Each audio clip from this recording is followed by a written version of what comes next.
Cloudy and breezy tonight with a heavy thunderstorm early. Otherwise, we'll see a couple of showers around, the low 43. After a cloudy start tomorrow, sunshine returns. Winds will gradually subside. We'll reach a high of 49.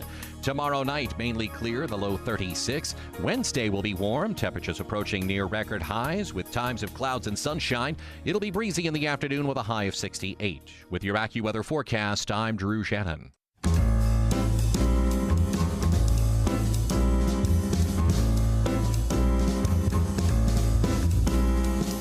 Welcome to another edition of The Ride Home with John and Kathy, live from the Salem-Pittsburgh studios. And now, here are your hosts, John Hall and Kathy Emmons. Well, greetings. Good afternoon to you. Thanks for coming along. It's super gray day here. Super gray day. Although it's kind of made up for the last few sunny days we've had. Well, we had one sunny day. No, we've had some sunny days. Yesterday was sunny. Was Saturday sunny? I think so. Was it? I don't remember. I was working hard. Okay. It's been very nice, yeah. I mean, don't, treat me like I'm ungrateful. No. I mean, what the heck. I had a little injury coming in the studio here where I had boiling hot tea that I just pulled out of the microwave and had a little shake there, and it went all over.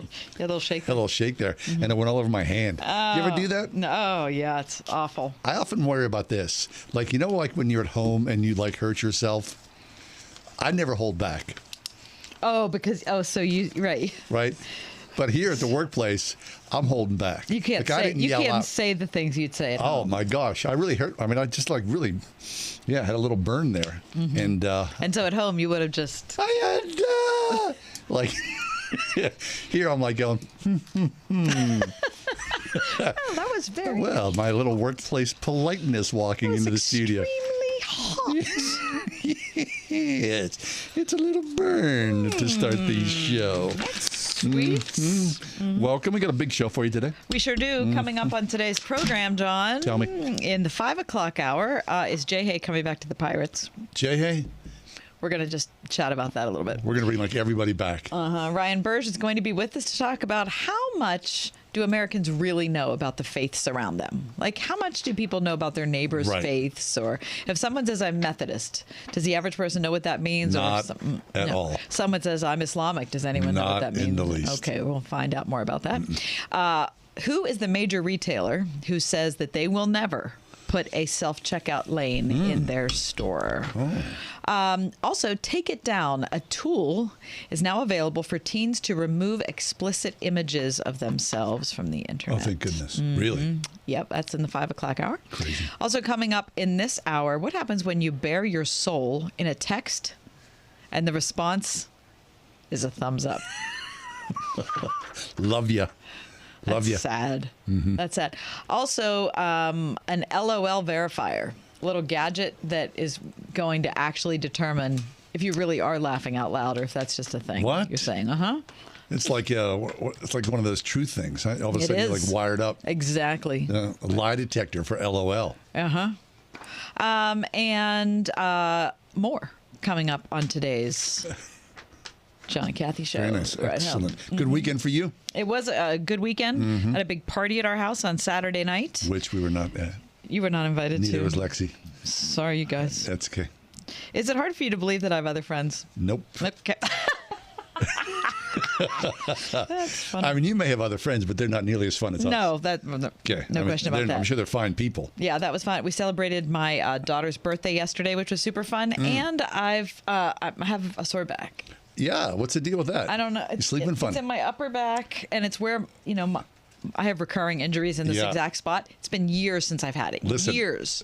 Here's how you know you've been married a long time. I bought my wife a back thing for one of her Christmas presents. Oh, like a little thing that It's a stick. And with a ball on the end, and you push it over the side of your back, and I'll come down in the morning, and she's like going, she's like. So that's like self-treatment? Yeah, it is self-treatment. Because I would let me stick my thumb in there, and I'll work it out. Right. But apparently this stick is doing. I saw it at REI. Really? Does she like it? She loves it. I'll show it to you during the break. Oh, that's interesting. Okay. I wish I had it right I'll now. get you one. It's really bothering me. Pass it on. That's about it. But it was a fun weekend, and Lexi is making her own mayonnaise. What the heck? It's true. How do you make your own mayonnaise? Now, were you like out of mayonnaise, or was it a budget thing? Yeah, I was out of mayonnaise, and I was trying to make chickpea salad instead of like in place of like tuna salad. Yeah, I was trying to make chickpea salad, and I only had like a little bit of mayo, and I was like, it can't be that hard, and it wasn't that hard. It was so easy. I was so mad that I've been buying mayo all this time. Really? That's how Julia Child got started. Do you know that? Yeah. Listen, Lexi is still a young woman. This could be the first step down a major culinary path. We'll say we knew Lexi when she didn't know mayonnaise. Yeah, exactly. Exactly. And she'll be inviting us to like her 4-star Michelin I will. restaurant. I promise. Probably not. If she takes after you, forget it. It's not going to happen. Just saying. Okay? Just saying. Ouch. Boy, that was harsh. No, it's not. I'm still coming to your restaurant, Lex. All right, please. I'll be there too. I'm ready. Anyway, let's take a look at the news today. Okay, I've got some things. All right. Without further ado, please, the news stories. Give us the top 4 at 4. All right, John, from Monday, February 27th, 2023. Number 1. The Biden administration's plan to cancel up to $20,000 in federal student loan debt for millions of Americans will come under scrutiny by the Supreme Court tomorrow, facing a crucial test from a court that most people call conservative, and it's been, of course, wary of broad claims of executive power. Reading here from today's CBS News, the program, as you might be following along, was unveiled in August, and it satisfies a campaign promise for the president. It would ostensibly provide relief to more than 40 million borrowers, 20 million of whom would have their loan balances wiped out altogether. And of course, no acknowledgement for people who've worked for years to get rid of their said student loans. Already. But with a cost of roughly $400 billion, a group of 6 states and 2 borrowers from Texas are pushing the Supreme Court to invalidate the program and argue that the administration unlawfully invoked the COVID-19 pandemic to claim what they're calling, you ready for this term, breathtaking and transformative power. That's not going to happen. So let's wait to see what happens there. Number 2, while no firm conclusion has yet been made among health and government officials as to where COVID-19 came from, the U.S. Energy Department has now reportedly indicated it believes the virus was most likely a lab leak in China.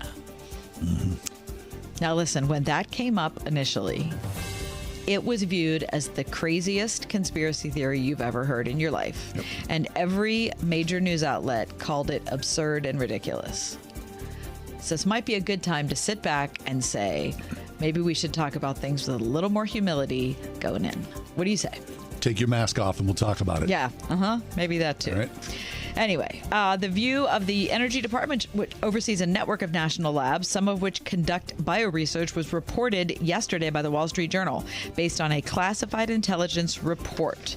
So if you want to read the whole story, you can go to WSJ.com and read about it. And as you might imagine, the news not received too well by the Chinese government. No, I don't think they're not agreeing with that assessment, are they? They are not.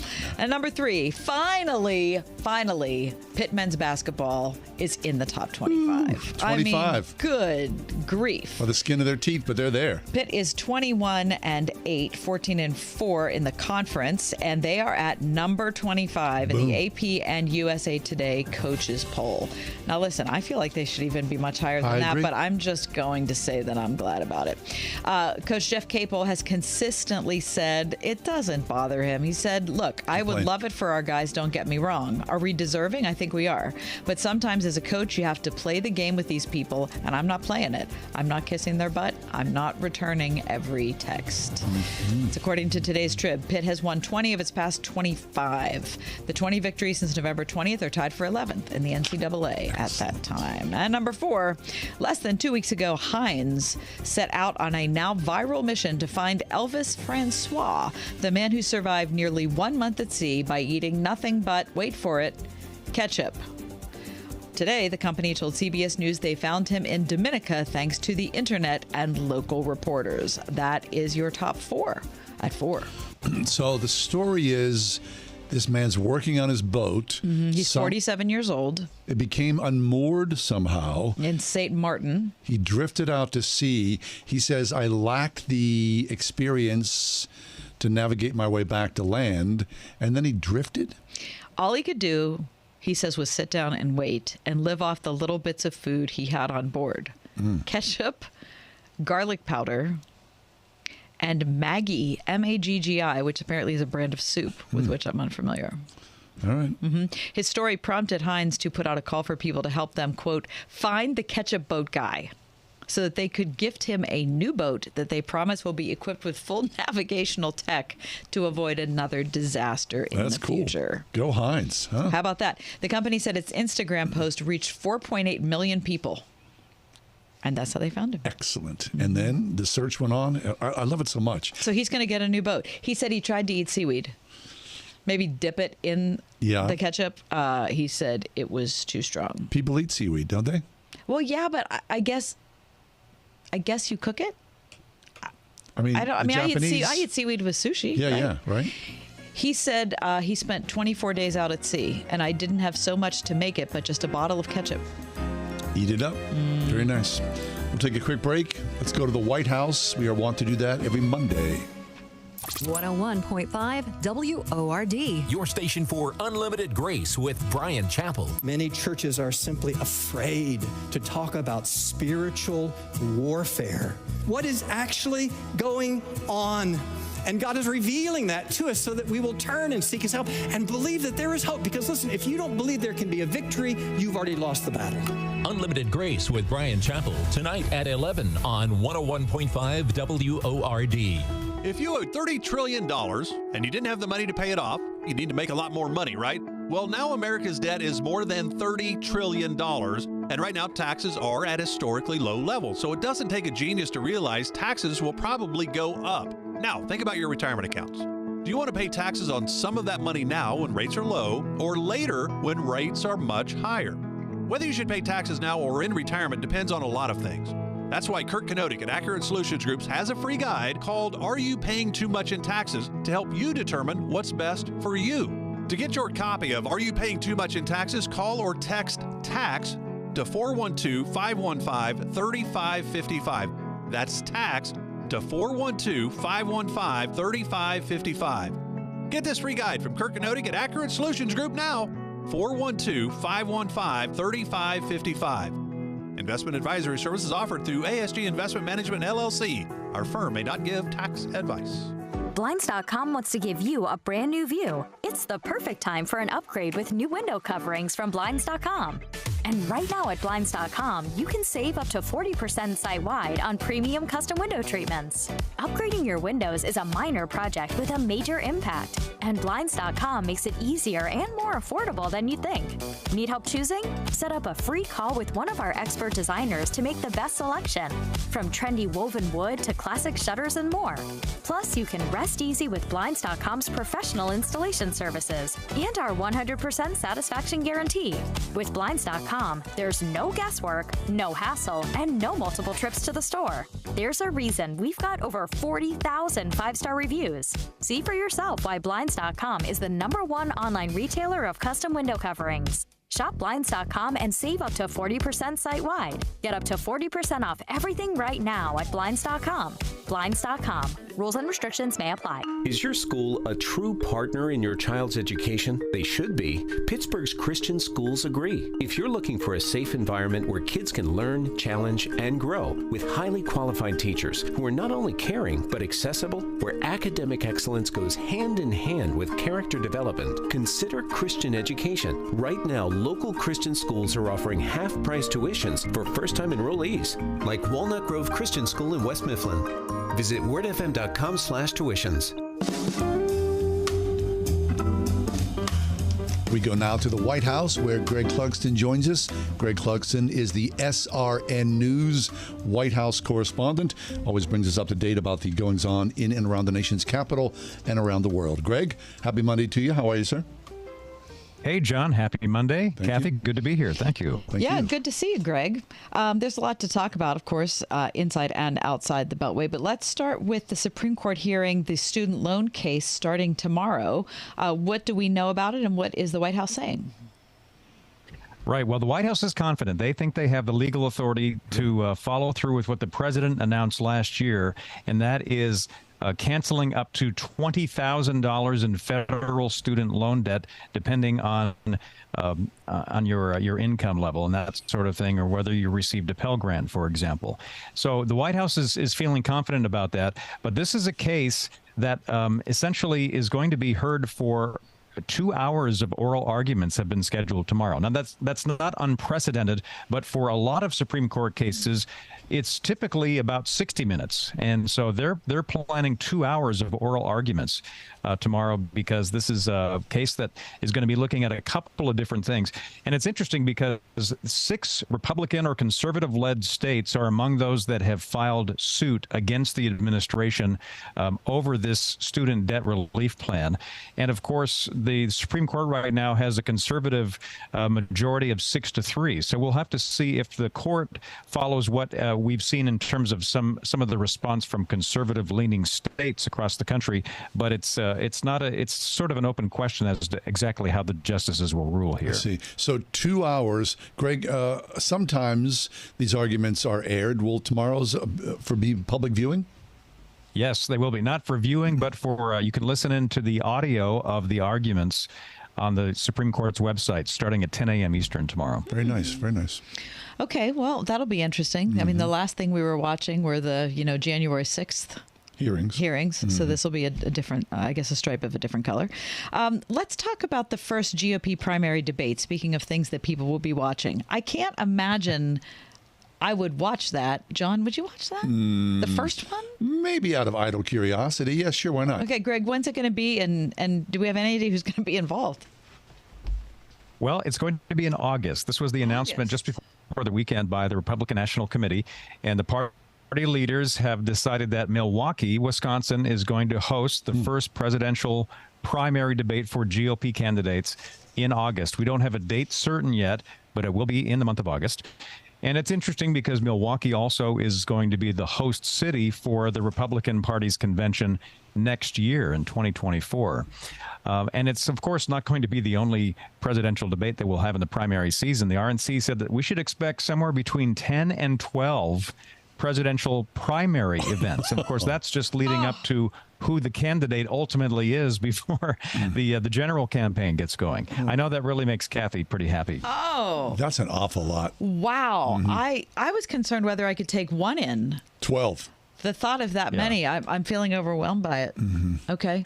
So Governor go ahead. I'm sorry, but to your question, Kathy, earlier, who's going to be in it? Well, only 2 high-profile Republican candidates have formally launched their campaign as of today. Donald Trump and Nikki Haley. So obviously, they're, the presumption would be that they would be there, of course. And there are any number of other people that are Republicans that are considering runs, whether you're talking Mike Pence, Mike Pompeo, Tim Scott, Ron DeSantis. There are any number of people that are weighing those, those possibilities right now. I see. So as early as it seems, Greg, and of course it does seem early, do you know is there any idea when the deadline is for the candidates to say, yes, I will be there at this debate?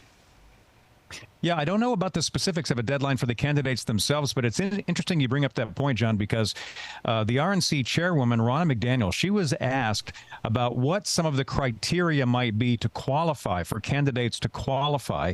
She said over the weekend that the Republican Party wants candidates to essentially sign a pledge saying that they would support whomever the Republican nominee is. And so that was something that, for example, Donald Trump in 2016 did not agree to. He ended up, of course, being the nominee and the eventual winner of that presidential race. But he was not one to say, yeah, I'm just going to blindly say whoever that is. And with Donald Trump in the mix, it's going to be interesting to see how some of the other candidates would respond to that sort of criteria request, if in fact it is asked of them. And what about Ron DeSantis? I was reading today. I couldn't remember where the article was from, but I find that it's from the AP. So snubbed at CPAC, which is coming up, but still raising a ton of money. You know anything about that situation or any commentary? Yeah, my understanding is that he was not snubbed by CPAC, but that he decided not to go to CPAC himself. Oh, so he snubbed them. Interesting. Yes, that's my understanding, and the sense is. This sort of plays into the DeSantis playbook of being somebody who doesn't necessarily play by the expected rules or the road that a lot of other previous candidates have taken. CPAC, which is the Conservative Political Action Conference, has long been, for many years, has long been a stopping point for any number of Republican and conservative hopefuls. So for him to say he's not going right now doesn't mean that he doesn't want conservative support, of course, but he's just got his own plan. He was at a donor retreat over the weekend. He's looking at some other states and travel, and also is out with a book this week. So he is going to be making the rounds in terms of a media campaign, a media tour, as he's promoting his book.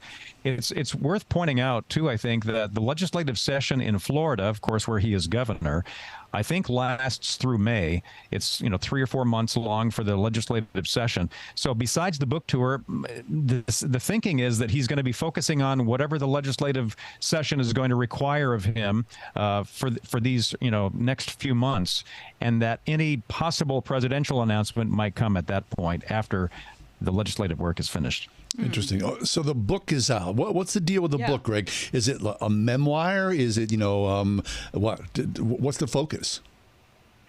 Yeah, I haven't seen a copy of it yet. I've read just a couple of excerpts about it. Essentially, I guess it's sort of a memoir.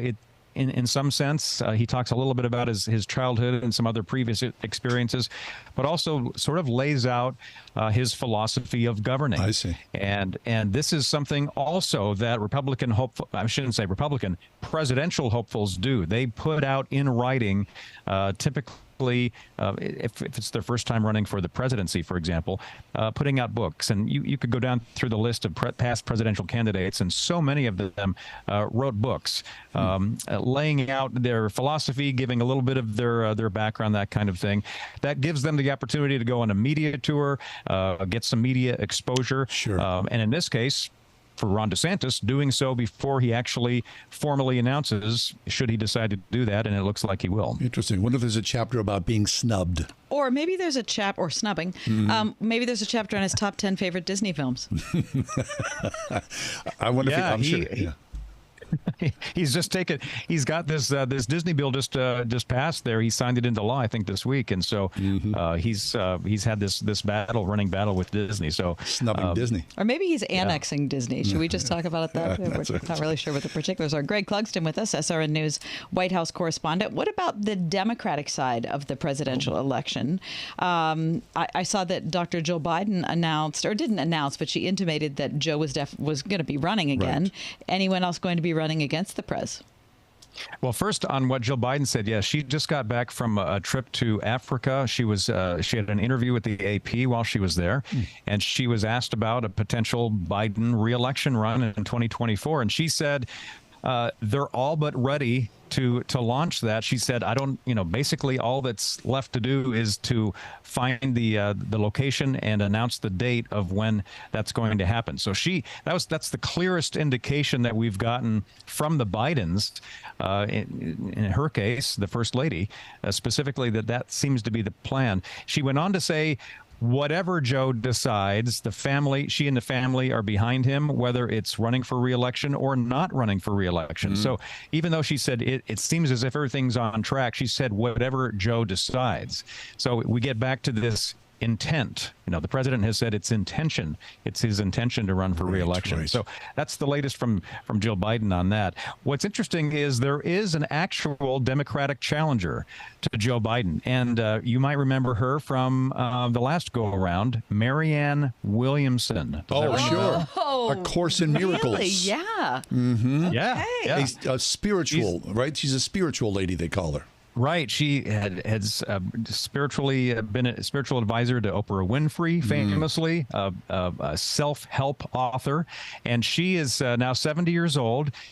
She was unsuccessful in her last run in 2020, but she is announcing this week that she is running again as a Democratic presidential candidate, and she plans on going to the early voting states, Iowa, New Hampshire, South Carolina, in the coming days and weeks. Really? And so she's at it again. Marianne Williamson. Wow. Okay. I saw her back in New York City, back in the 80s. When you were a bartender? No. Were you serving Marianne Williamson? I was at an event where she was speaking on A Course in Miracles. How was that? As you might expect, it was a little trippy. Okay. A lot of woohoo. Woo, what's going on there? Okay. Anyway. All right, we can talk about that with Greg perhaps at another time. But before you leave us, Greg. Have you ever been snubbed? No, I'm not talking about snubbing. I am concerned about this Elvis Francois, the man who survived 24 days at sea by eating nothing but ketchup. Have you heard about Elvis? No, tell me. Oh. Well, he is 47 years old. He was working on his boat in St. Martin, but the weather shifted and it carried him out to sea, and he didn't know enough about boats to figure out how to get back. And so the poor man was, lost. He makes his living on a boat. Right, but he didn't know how to work one. So anyway, he's lost out at sea, and the only thing he had on board was basically ketchup and some garlic, and he survived 24 days. And of course, the H.J. Heinz Company found out about it, and they're going to give the man a new boat, and it was like GPS. It's a big deal.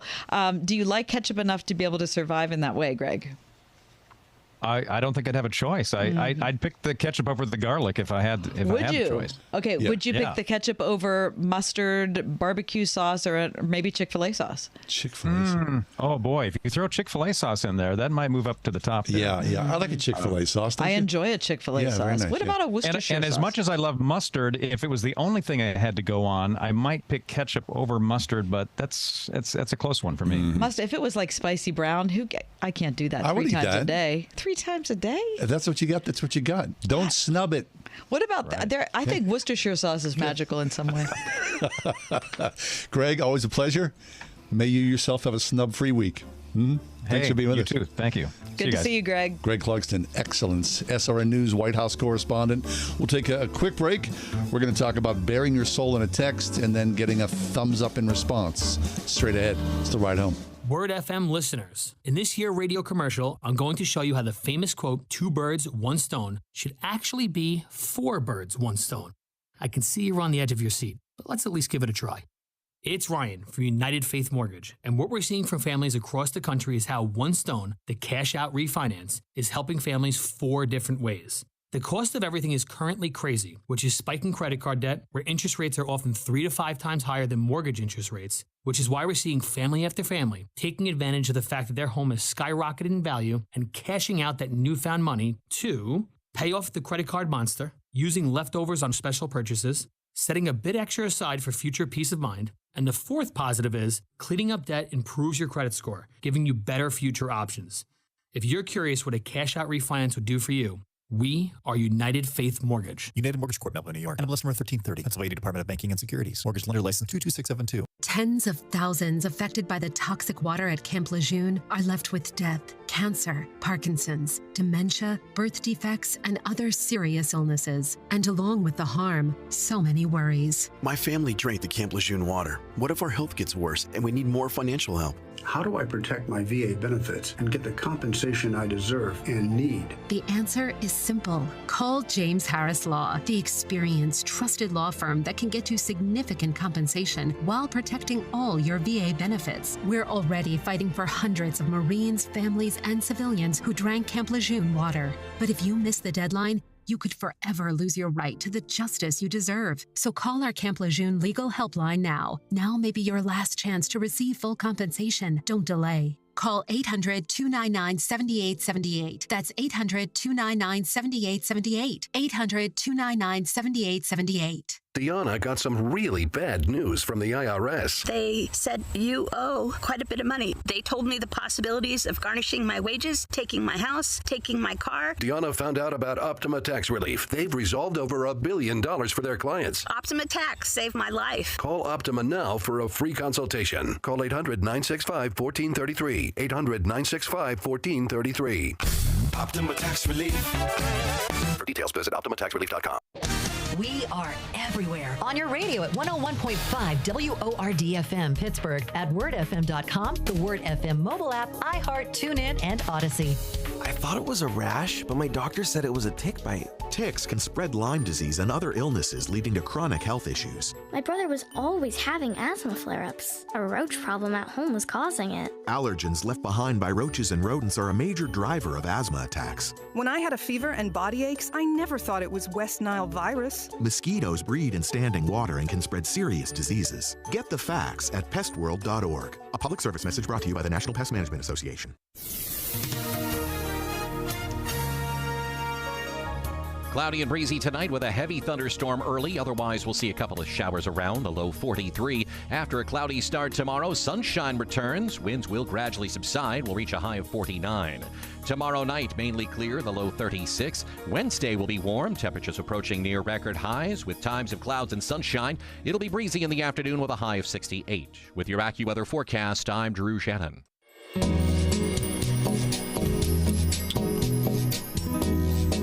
When you look at your texts, do you often use the thumbs up, Yes. thumbs down, exclamation point, heart? I did until you and I were in a conversation. A group chat? No, it was a conversation on the air here. Oh, yeah. With Lexi's predecessor, Christy. Yeah. And you both confessed that you hate the thumbs up. And then I felt badly because I use it all the darn time. Right. I mean, I don't hate it. Yeah, well, you sounded like you did that day. Okay, I guess I do. Mm-hmm. I mean, it just feels kind of like you're done. Like I don't care? Yeah. Oh, it's like a Okay, throwaway. Like, go away. Like, the conversation is over. Thumbs up. I'm done. Mm-hmm. But to be honest, better than the thumbs down. It's true. And I don't want to seem, judgy. Right. Judgmental, yeah. But there really is no good way to end a conversation. On text, right? I know. Like, I was talking to somebody last night, and I do. This happens. Listen, I don't want to bother you, or thanks for hanging out, or like sorry that I took up your time or something like that. How do you respond to that? Thumbs up? Wait, that's what they said to you. Mm-hmm. Twice in the last week that happened, and I was like, "Well, no, that's not my intention at all. I'm sorry that the way." Wait, so they said that after you gave them the thumbs up? Like I. Oh, so they thought that you were kind of blowing it off. Yeah. Oh, so what did you go back and clarify? No. You just let it go? I was done. I didn't want to go back because then someone's saying sorry if you, and I was like, oh no, I have to get on the couch. Like I have to go like Sigmund Freud and go, I didn't mean that. What I really, and I was really done. What about if you just would have said not at all? No. Or no, you didn't say anything? No, nothing. I just went to bed and I felt fine about it until I bring it up now. And now you feel badly. Because the emoji thing, I don't get it. I'm not good at it. I don't like it. I like emojis very much. Lex? I love emojis. Yeah, emoji, me and you. Really? Yeah. Me and you. Lexi and I utilize a lot of emojis in our communication. Do you, though? It's true. Yeah. I have none. Really? Thumbs up. My latest favorite, my new favorite is the cowboy. Just because I feel like he brings a bit of lightness to a serious conversation. Lex, do you have a current favorite? I have to go look at my recent emojis. Yeah. Hold on. Wait, so is the cowboy... Never mind. I don't really... I care so little about it. The cowboy looks happy in an unthreatening way to me, Lexi. Yeah, for sure. I've been recently, for some reason, my recents show me that I've been using the frog emoji a lot. The frog? The frog? I don't believe I've ever used the frog. I've been using it quite a lot, apparently. But I also use the emoji with the smiling face with the hearts all around the face. Oh, sure. But wait, I've used the goat, obviously, several times recently. In what context do you use the frog? I don't know. I feel like I've been texting people and I don't remember using the frog. Hey, have a nice day. Yeah, frog. Frog. What? I like the new emoji of the smiley face that's melting. See, like the face has fallen to the side. Do you use this one, Lex? I pay no attention. I don't. Oh, you don't use the melting face? I don't think so. Okay, I'm going to send it to you. I don't Because pay any attention to this. Mm-hmm. None. Well, and obviously you're not interested in it, or you wouldn't have left that text conversation. No. Let's just get on with it, is basically it. Mm-hmm. Okay, here's another story, speaking of that. How people communicate is beyond me today.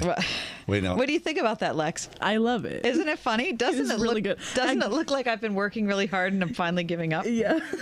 There is another one now that I'm thinking about it. I use the one with the one eyebrow up. I like that one. That one's so good. Yeah. See, this is not good. This is not good for society. There's all this ambiguity. I mean, it's like... Well, you could have fixed the ambiguity by just explaining yourself, but you chose going to not bed. to. I was done. That's all. I was going to talk about the LOL verifier, but you already hit the music. We're out of here. 101.5 WORD. Dr. Michael Youssef. You can live your Christian life one of two ways. You can live it already anchored in God's character. You can live it already resting in His presence, or you can live it in fear and insecurity. You can live it in uncertainty and anxiety. The choice is yours, really. Be challenged this week on Leading the Way. Tomorrow morning at 6:30 on 101.5 WORD. Doing it right. Roofing, siding, and remodeling. The first Owens Corning MVP in Pittsburgh and one of the longest tenured platinum contractors in the Pittsburgh region. Doing it right. Roofing, siding, and remodeling. Call 724-NEW-ROOF. That's 724-NEW-ROOF. Want it done right, call Doing It Right. This is an important notice to all U.S. taxpayers. The IRS is giving away billions of dollars in tax savings through a federal program called the Fresh Start Initiative to aid delinquent taxpayers. This initiative was established for anyone facing financial hardship and unable to pay their back taxes. Qualifying and enrolling in this program will stop all collections, settle your delinquent tax problem, and even reduce what you owe by thousands of dollars. Call the hotline at People's Tax Relief to see if you qualify and get this free information by dialing 800-419-2387. If you have unfiled tax returns or cannot afford to pay your personal or business back taxes, you can now get the help you need. One simple phone call can resolve your tax problem and save you thousands of dollars. To see if you qualify and to get this important free information, call 800-419-2387. 800-419-2387. 800-419-2387. America is giving away its inventions and technology to China. The Chinese Communist Party intends to surpass us and to be the world leader in innovative technology. The shocking new movie, Innovation Race, exposes the potential Chinese takeover of 5G and the internet, threatening America's economic and military security. Dominating technology means you dominate the world itself. Watch the movie Innovation Race now on demand or DVD at salemnow.com. salemnow.com. Train up a child in the way they should go. Well, you know the rest. It's a calling you take very seriously as a Christian parent. And Trinity Christian School in Forest Hills seeks to honor your commitment by working together with parents to prepare students who are academically sound and spiritually ready to take their place in the world through a classical approach to education that helps build a faith from which they will never depart. Trinity Christian School, one of the top K-12 schools in Allegheny County at trinitychristian.net. Roofing, siding, or remodeling? Want it done right, call Doing It Right. 724-NEW-ROOF. We are efforting Tim Muehlhoff. He wants to talk about his spiritual practice that he does once a year to revitalize his walk with God. But did he tell us what it is? Nope. Yeah, so we don't know. So he's left us hanging. Right. Okay, I like it. Yeah. Okay, so can I go back to our previous conversation while we wait for Tim to be available? This is from boingboing.net. The question is, do you use LOL in your text communication? Not really. Lex? LOL? I do indeed. Mm-hmm. Constantly. Well, if you LOL without uttering any such noise, a man by the name of Brian Moore has invented a gadget that will get you. This gadget will verify your LOLs before posting, intercepting the relevant keystrokes should you type them without actually laughing. What? Yep, it's true. Mm-hmm. This invention actually works. Yes. It's an LOL verifier. It has. Look, do you see this little red button? Oh yeah. That looks like the button in. It's like the easy button. Yeah, the easy button. Right.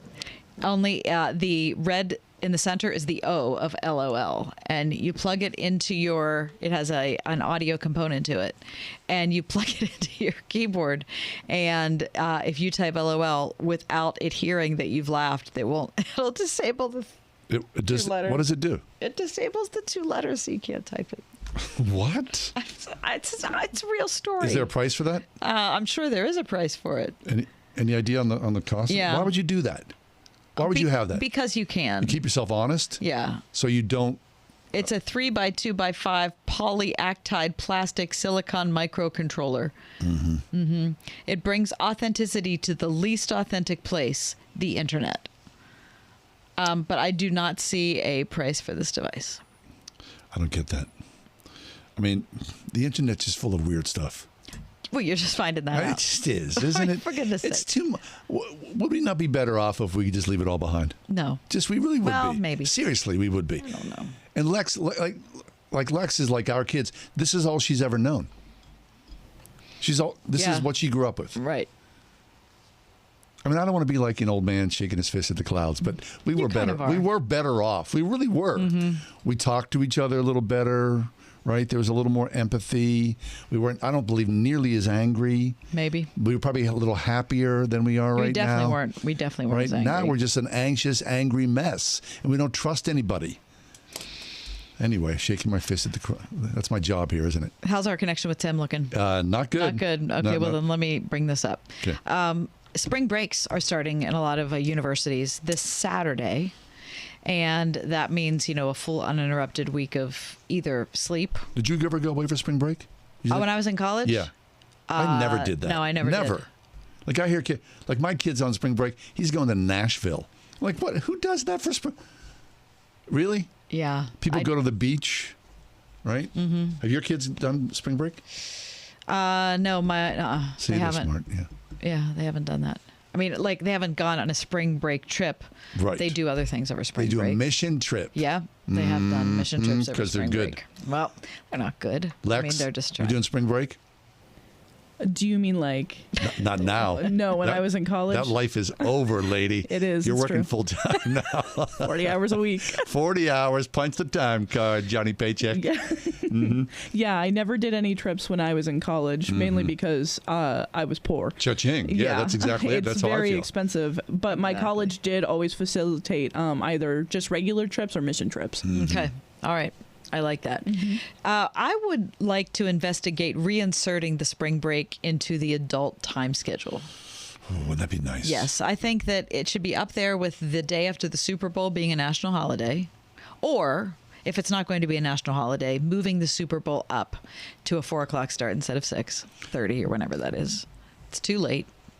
Yeah, I think about you often about like the Super Bowl, like a national holiday after the Super Bowl. That's a better idea. Thank you. But there's too many national holidays to begin with. Why? What do you mean there's too many Every national time you turn around, holidays? it's a national. Was last week a national holiday? It was President's Day last week. That was kind of people got off for that. Some people did. Some people. Yeah, not you and I. Not the two right? of us or the three of us. All right. I think having a spring break, having a week off in this time of year would be great for everybody. Like we live in Bolivia. It sounds like some crazy thing. You love Bolivia. I did love it, but I mean, it's like people having a siesta or something. That's not the American way. We're not doing that. I know, but I'm thinking taking that maybe, a week off. We just did that over Christmas. I'm thinking we've maybe overthought it. I think maybe, embracing a more, and you can all make fun of me, and that's fine because I'm so way past, being upset if you all criticize me. But I think in this instance, the Europeans are onto something. I think longer vacations. Well, we're headed that way. More time off. Are we headed that way? I believe so. This society's headed towards more and more of a European model. Don't you Okay, think? Great. I would like to embrace it. We'll be dead by then. Oh, darn it. You know we will be. I really hoped by the time that rolls around. I really hoped I could well, enjoy maybe I'll that. be. Maybe you. It'll just be Lexi and I left. Lexi will be talking about John. Remember when John used to say that thing? Why was he always so cranky? Right. What was going on there with that guy? I don't know what's going on. Too busy shaking your fist at clouds. Hey, you people. Boy, my arm hurts. Hey, guess what I just read before the show went to air? Tell me. The average cost of a new car came out today in 2022. What do you think that is? $54,000. The average cost. $54,000. The average cost. $54,000. Lexi, what do you think the average cost? I was going to say about $40,000 to $50,000. Yes, you're right. It's $48,000. $48,000. How can that be? Who's buying that? That's more than Our friend Christy. Yeah, that's more than a $5,000 increase since 2021. That's the pandemic. Pandemic pricing. That doesn't make any sense. If you can find a car still, right? Yeah. Aren't cars scarce? Yeah. Oh, are they still? I believe so. Yeah. Still the chip shortage, so to speak, right? The last car you bought. You know me. Okay, but the last car you bought, how much did you pay for it? $6,000. $6,000. Lexi, the last car you bought? My current car, I actually didn't do the purchasing. My uncle did, and then I just started making payments on it. So okay, I have no clue how much I have left on that car. You have? Oh, it's one of those things. Yeah, but it's a brand new car. Oh, so. it's a brand new car. Okay, but it's base model. Like I have crank windows. I got pulled over a couple weeks ago, and the guy made fun of me because I had to crank the window down. Did you still get a ticket? No, I didn't. Hey, good. See, the crank windows came in handy. Yeah, that's right. How about you? You just bought a car. Well, 5 years ago. No, the last car. My car's a 2013, so it's 10 years old. So it wasn't a couple years ago. Right. It was $20,500. $20,000. So double the price. More than double the price. Uh-huh. I can't. There's no way. How can people swing that? People do. That's outrageous. I mean, our friend Christy, right? She bought herself a new Jeep. She's paying like $500 a month for a car payment. Right. No thanks. But the fact that that's an average price is just blowing my mind. That's why I drove to South Dakota and bought that car. Yes. It was worth my while. Yeah, it was a very smart thing to do. What the heck? We need to take a break. Sorry we could not connect with Tim Muehlhoff. I know. But coming up next, we'll talk about that one major retailer who has revealed why they will never put a self-checkout lane in their store. We'll talk about it next. It's the Monday edition, the non-Tim Muehlhoff edition of The Ride Home.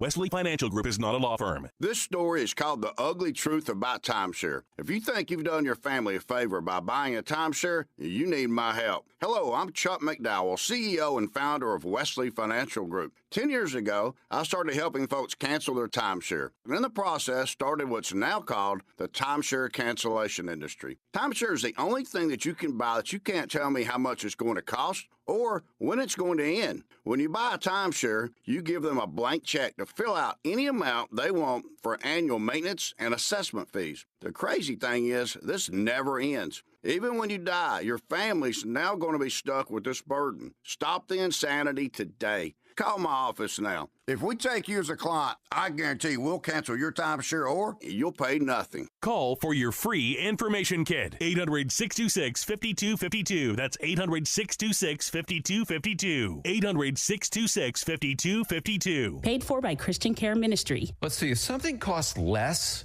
but people are happier with it, that sounds like something to look into, and that's MediShare. Maybe you've heard switching to MediShare to pay for healthcare can save the typical family $500 a month, and that's huge. But it's also true that people are way more satisfied after making the switch, too. The customer satisfaction rate for MediShare is double that of the typical health insurance plan. MediShare works. It's been around for more than a quarter century, and members have shared more than $3 billion of each other's bills. People love having telehealth and a huge nationwide PPO network. So, yeah, you can save a ton and like it better. Imagine being happy with how you're taking care of your health care. So if you're self-employed or part of the gig economy, or you just want a plan you're happy with, you can call right now and get a price within 2 minutes. A very, very smart use of 2 minutes. Here's the number you need. 844-47-BIBLE. That's 844-47-BIBLE. 844-47-BIBLE.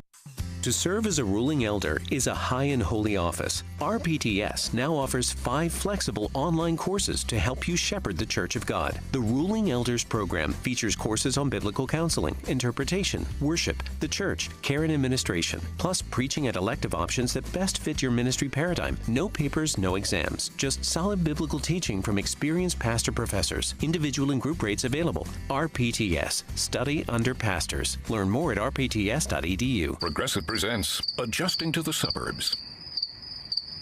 You used to associate crickets with silence. But since you bought a house in the suburbs, you know crickets hate silence. If any other creature realized rubbing its legs together made a piercing, high-pitched noise, they might think, maybe I won't do that. Constantly.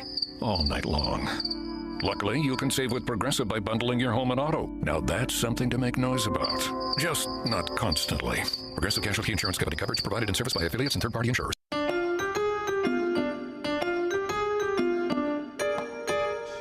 The self-checkout.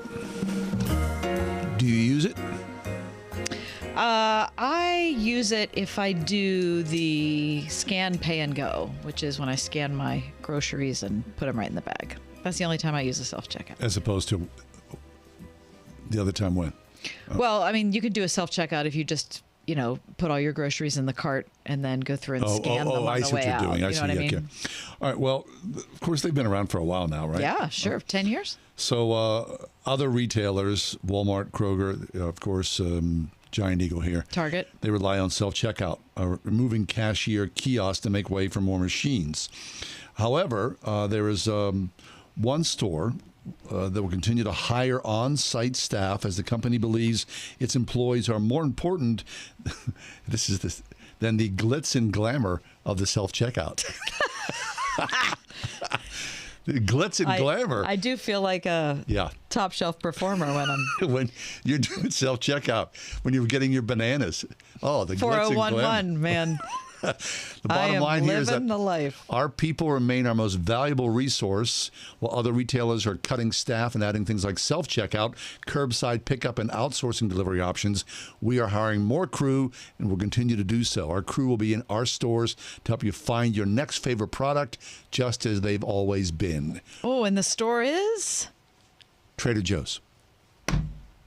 Mm-hmm.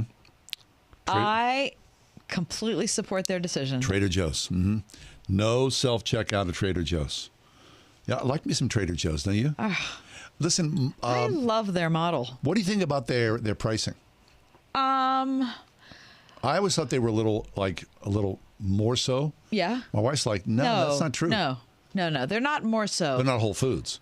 Oh, no, they're nowhere close to Whole Foods. Yeah. No. I think they would be less than the average grocery store. Less than Giant Eagle. Well, I'm not more saying, than Aldi. I am. Somewhere between the two. Yeah, okay, well, I've done an experiment, and nobody's paying me for this. I want to say it. Secret shopper. But I've done an experiment the last 2 times that I've done grocery shopping because I have compared my Aldi receipt to my Giant Eagle receipt for the same groceries. Yeah. I got to tell you, so it used to be a significant difference. Now, in an $80 grocery bill, the difference was $4. Get out! Wait, are you telling me that? I am telling you that. I am telling you that. Wait, all these prices have been bumping up.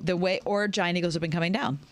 I find one of the two. Really? So the way I was able to discern that is I did a pickup order in both. Mm-hmm. And so I, worked it out both online in both of their apps, and I was able to determine. Interesting. That. So since Giant Eagle was much closer to me, that's why what I not did. go there? Mm-hmm. Listen, to Plus, me, I love Giant Eagle for a lot of reasons. They've been a great partner in Pittsburgh. They also hire special needs adults for work, which I really appreciate. Having said that, I do enjoy going to Trader Joe. Oh, always. The candy, like the chocolate, the dark chocolate coconut balls and things like that, or the fresh flowers, or just the weird stuff, like, Or how about the chocolate-covered pretzels? They have milk and dark, and you should, of course, go dark because it's so much better. It's delicious. Plus, the size of the store, to me, is manageable. Much more manageable. When you go into a market district, forget it. It's I get lost. It's a lot. It's too much. Right. I would like a little mom and pop store. Me too. Little corner. Let's go to Butler's. I don't need a ton of options. I agree. Yeah. It's just a little overwhelming. Aldi, good deal. Right? Maybe not as much as it was. However, the quarter for the shopping cart. Does that annoy you? It always flummoxes me. You get nervous about how I'm out there where to put the quarter. Yeah. I'll just get a cardboard box. Mm-hmm. You know what I'm saying? Yeah, you'd have to get a cardboard box because that's about your only option. Yeah. However, if you do curbside at Aldi, they put your groceries in bags. No. Yeah, they do. Paper bags. Plastic. Wait, is that true? The last time they put them in plastic, the time before it was paper. Listen, I'm so sick of seeing blue plastic bags in the road. They are everywhere. I'm happy to see them go away. What is up with us in our litter problem? Again, let me just shake my fist at the clouds here. I mean, I talk about this all the time because I see it all the time. The roadways are filthy. I know. Why is that? I don't know, man. I don't want to point a finger. Isn't someone going to clean that up? Is that my job? Right. Do I have to clean? Because you imagine how dangerous it is to clean that up. Because what time of day, or you'd have to be in the middle of the night to even be remotely safe cleaning that up. But when you drive down the roads now, there's trash everywhere. Oh, but we look like, littering is such a low rent crime. Like, just get your act together. Who was the littering guy? Was there like a 60s, 70s littering? That was the owl. Give a hoot, don't pollute. But wasn't there a litter bug? Oh, remember that? Yeah, that does sound familiar. All those, remember the zip code guy too? There was all these like little sort of characters, cartoon. No. Zippy. No. Remember that? Like the little cartoon. He was like a little mailman. Use your zip code. You have a mind like a steel trap. No, I don't. Things that happened when you were 12. Yeah, it's amazing. I've got that good. No, I don't remember Zippy. I do remember I am a Bill, only a Bill, and I'm sitting here in Capitol Hill. Oh, of course. Yeah. I remember him clearly. And I remember Dick Van Dyke, Stop, Drop, and Roll. Yes, of course. Do you remember? Yeah. Okay. But you don't remember Zippy. Who's the litter guy? Give a hoot, don't pollute. And there was someone, the litter bug thing. What's the pollution for? Give a hoot, don't pollute. That was like, the rise of like GASP. Remember GASP? Group Against Smog and Pollution? That was a big thing in the early 70s. That was Michelle Madoff's initial thing. Okay. Remember Michelle Madoff? She was a city councilwoman here. Anyway. Who was the atheist woman? Madeline Murray O'Hare. Thank you. Right. Did not end well for her. That's a horrible story. Shaking your fist once more. 101.5 WORD-FM Pittsburgh. On your smart speaker by saying, play the word Pittsburgh. And on your phone via the Word FM mobile app, iHeart, TuneIn, and Odyssey. .com. With SRN News, I'm John Scott. Former Secretary of State Mike Pompeo says when it comes to sending weapons to Ukraine, his philosophy is faster, more, and weapons that make a difference to the achievement of the ultimate objective. Look, our goal is the same as everyone's. We want this to end as quickly as possible, but this has to end in a way that Vladimir Putin is not rewarded for his aggression. Pompeo says the Ukrainians have demonstrated they have the resolve to stave off the Russian invasion, provided they're equipped with the weapons they need. He was interviewed by the Salem Radio Network. A magnitude 5.6 earthquake has shaken southern Turkey 3 weeks after a catastrophic tremor devastated the region, killing 48,000 people. Today's quake causing some already damaged buildings to collapse and killing at least one person. The Dow up 92 points and the NASDAQ ahead 79. This is SRN News. Let's be real. Retirement is expensive, and inflation is making it even harder with the cost of everything going up from pet food to a dozen eggs. Wouldn't it be great if the cost of your health care could go down? Well, Medishare 65 Plus is $99 a month for ages 65 to 74. And for many with Medicare Parts A and B looking at other options, that's 50% or more saved per month. No gimmicks. It's $99 a month, and you can use any Medicare-approved doctor or facility, and you get 24/7 access to telehealth from the convenience of your home. Better yet, Medishare is a Christian nonprofit organization. It's a community that'll pray for you and encourage you. And since we've cut out the middleman, you get to keep the savings. Call now. You can learn more about Medishare 65 Plus. Here's the number: 833-SHARE-55. That's 833-SHARE-55. 833-SHARE-55. Just when you thought it couldn't get any better, Mike Lindell with MyPillow is launching the MyPillow 2.0. When Mike invented MyPillow, it had everything you could ever want in a pillow. Now, nearly 20 years later, he's discovered a new technology that makes it even better. The MyPillow 2.0 has the patented adjustable fill of the original MyPillow, and now has a brand new fabric that is made with a temperature-regulating thread. The MyPillow 2.0 is the softest, smoothest, coolest pillow you'll ever own. Hey, this is John Hall. For my exclusive listeners, the MyPillow 2.0 is buy one, get one free with promo code WORD. MyPillow 2.0 temperature-regulating technology is 100% made in the USA and comes with a 10-year warranty and a 60-day money-back guarantee. Just go to MyPillow.com, click on the radio listener square to the buy one, get one free offer. Just when you thought MyPillow couldn't get any better, MyPillow 2.0 gives you the best pillow ever. Enter promo code WORD or call 800-391-0954 to get your MyPillow 2.0s now. My 6-year-old nephew got his first Bible for Christmas this year. He raised the Bible over his head in celebration, and as he did, caught his mom on the bridge of her nose, leaving us considering stitches. Hebrews says that the Word of God is sharper than any two-edged sword, but I don't think this is what that meant. It's Ryan from United Faith Mortgage, and we'd like to slam you in the head with an important word as well. Many experts believe that even with interest rates higher, this year should be a better year to buy a home. Inventory should go up, competition over homes has come down, allowing prices to stabilize, closing cost concessions from the seller are back in play, making it for many a good time to finally find that dream home while it's available, with the strategy to refinance once rates settle. If your family is thinking new home, we hope you'll remember us, our direct lender advantage, and that we provide a $1,000 lender credit at closing. A big thing my nephew would definitely celebrate. We are United Faith Mortgage. United Mortgage Corp, Melville, New York. NMLS number 1330. Pennsylvania Department of Banking and Securities. Mortgage lender license 22672.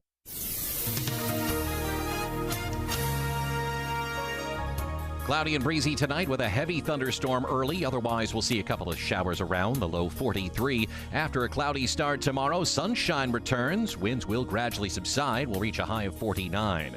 Tomorrow night, mainly clear, the low 36. Wednesday will be warm, temperatures approaching near record highs with times of clouds and sunshine. It'll be breezy in the afternoon with a high of 68. With your AccuWeather forecast, I'm Drew Shannon.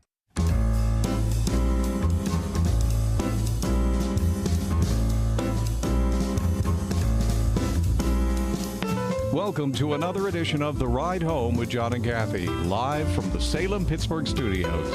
And now, here are your hosts, John Hall and Kathy Emmons.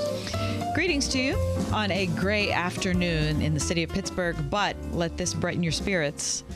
The University of Pittsburgh men's basketball team finally cracks the top 25. Yeah, I think for people who probably don't watch college basketball, you might be moved to watch it. Oh, it's so exciting. Right? The Syracuse game was so much fun on Saturday. I wish I could have been there. It was a sold out. Oh my gosh. It was just thrilling. At the end, it was so joyful. The game ball. I loved it so much. Oh yeah. I really that crowd loved was it. all hepped up. I know. And believe me, I was too. In my living room. It was terrific. Excellent. We have a lot coming up in the 5 o'clock hour, so we're glad you're along for the ride home. The 4 o'clock hour was kind of rough. I'll just say that. There was a lot going on. Kinda, It was too much. We only judge by the quality of your last hour. Is that what it is? Sometimes you and I talk about that. Oh, yeah? Right? Oh, what was going on there? Everyone who's in performance It's pretty thinks interesting. Well, you and I are. You were just talking here. 5:50, we're going to talk about Jay Hay. There's some rumors that he's considering a return trip to the Pirates. We'll also talk about the new pitcher's clock and that's being utilized in spring training. I heard the Pirates game on the radio. Today? When I got in the car. Today? Yep. Oh, isn't that a nice sound? I thought this is that just, there's a lot of good. Did you hear Did you hear like the little crowd in the background? Yeah, don't you love that so much? I love that sound. I love the sound of baseball, but it doesn't sound like that. No, because it's a minor league ballpark. Yeah. Anyway, we'll talk about the last thing Americans do before bed and more. That's an article in today's Washington Post. Of course, Does This Make Sense? Coming up at 5:25. And in just a little bit, Dr. Ryan Burge, he's in the On Deck Circle. How much do Americans know about the faiths around them? What helps us most to understand our neighbors' faiths? That's coming up in this hour of The Ride Home. If you missed anything in the 4 o'clock hour of the show, you can go to wherever you get your podcasts. We're on 40 different platforms. Just look for The Ride Home with John and Kathy. Before we do that, John, it's hard to imagine what it's like to grow up in the digital age for me. Because, of course, when I grew up, the internet wasn't a thing. Phones weren't a thing. And when I was raising my kids, I mean, I'm still raising my kids, but in the early days of raising my kids, phones weren't a thing. No. So I think maybe my youngest daughter was 13 when phones started to come into reality. Lex, 2007. When did you get your first phone? I got my first phone Granted, it was a flip phone, and I was 9 years old because I was in sports, and my parents needed a way to contact me. But it was a flip phone. But it was a flip phone, barely a phone. Right. But my first smartphone was when I was 12 years old. 12. All right. Did it change your world, like, Yes. right away? 100%. Just crushed your world. Mm-hmm. Super excited, but it came with a lot of baggage. Yes, 100%. Mm-hmm. And do you feel like you were able to navigate that well as a high schooler? No, not at all. Okay. I wish I had waited to get a smartphone until I was a lot older. Yeah. And was more knowledgeable and smarter about the way that I use the internet. Right. Yeah. That's probably true for 90% I of people who appreciate get a you phone. saying that, Lex. My daughters both say the same thing as well. They said, well, if we have kids, they're not going to get a phone until they 30. graduate from college. And I wholeheartedly agree. Yeah, you do too. Okay, well, listen, I was interested to read a story in ABC News today that it's trying to address the issue of kids who have explicit images of themselves on the internet. So either things that they posted themselves when they were too immature to know what they were doing, or images of them that were posted by someone else. And of course, once it's there, it's always there, Forever. right? It just will haunt you forever. Once you send that photo, you can't take it back. How many times have you heard that? Right. But there's this new online tool, and it aims to give some control back to teens or adults who were once teens who want to get those images off. It's called Take It Down, and it's operated by the National Center for Missing and Exploited Children.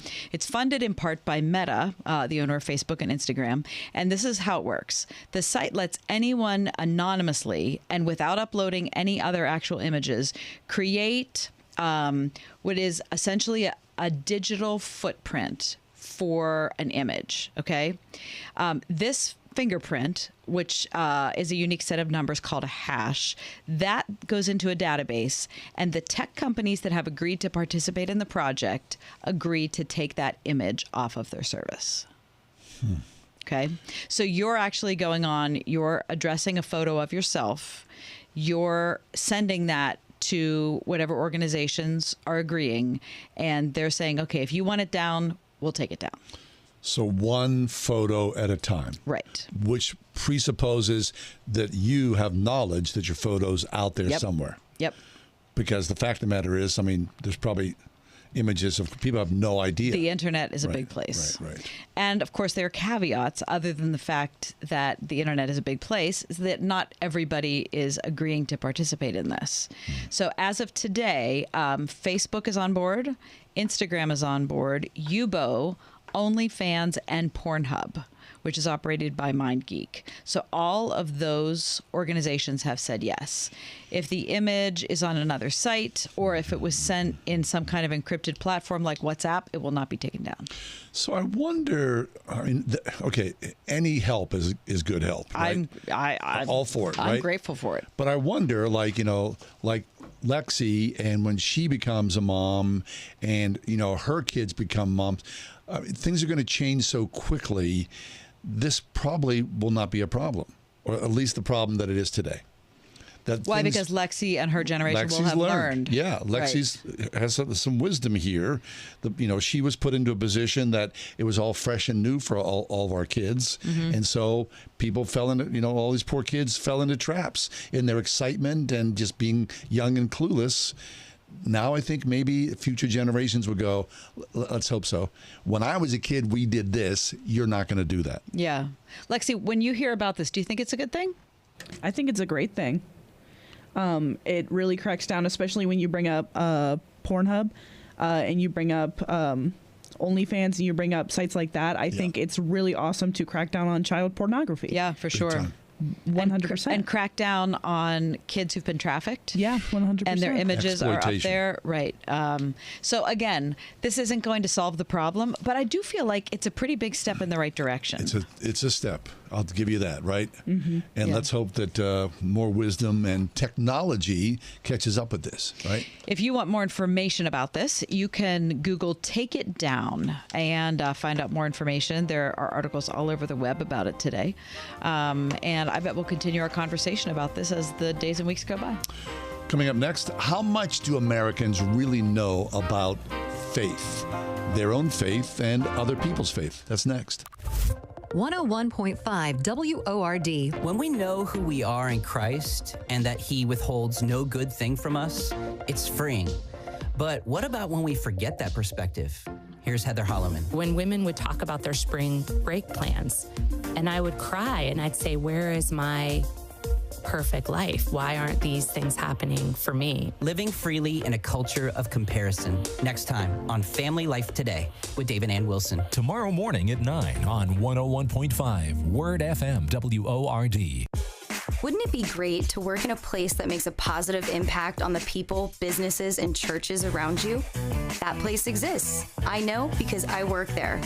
My name is Cassie, and I'm the digital marketing specialist with Salem Media Group in Pittsburgh. Right now, 101.5 Word FM and Salem Surround have an opening for one talented salesperson to join our team.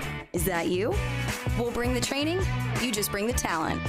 An understanding of digital marketing and some direct sales experience will definitely help you stand out. What are you waiting for? Take the first step to a career that is challenging, rewarding, and helps to create terrific results for our amazing customers. Join the sales team at Salem Media Group Pittsburgh. Email your resume to brad.marshall@salempittsburgh.com. That's brad.marshall@salempittsburgh.com. Salem Media Group is an equal opportunity employer. It's no secret that this economy is taking its toll on us, but I've got some important news that could really help. If you're facing $10,000 or more in credit card debt, medical bills, or other unsecured debt, you need to know that you may not be required to pay it all back. There are special programs that can significantly reduce the amount you will owe if you qualify. This isn't bankruptcy or a high-interest debt consolidation loan. These are programs that credit card companies don't want you to know about. Ones that offer Americans struggling with overwhelming credit card debt savings and real debt relief faster than thought possible. Accredited Debt Relief has a special hotline to learn all about these programs and what savings you qualify for. They've helped qualified consumers with over $1 billion in debt and have an A+ rating with the Better Business Bureau. So call the Accredited Debt Relief hotline now for this free information. Call 800-786-2300. 800-786-2300. That's 800-786-2300. This spring, join Danny Goki, Jordan Feliz, and Blanca on the Jesus People Tour, heading to your city. Join Danny, Jordan, and Blanca in Moon Township, Pennsylvania at Impact Christian Church on Thursday, March 23rd. That's Moon Township, Pennsylvania on March 23rd. The Jesus People Tour, live in your city. More information at transparentproductions.com.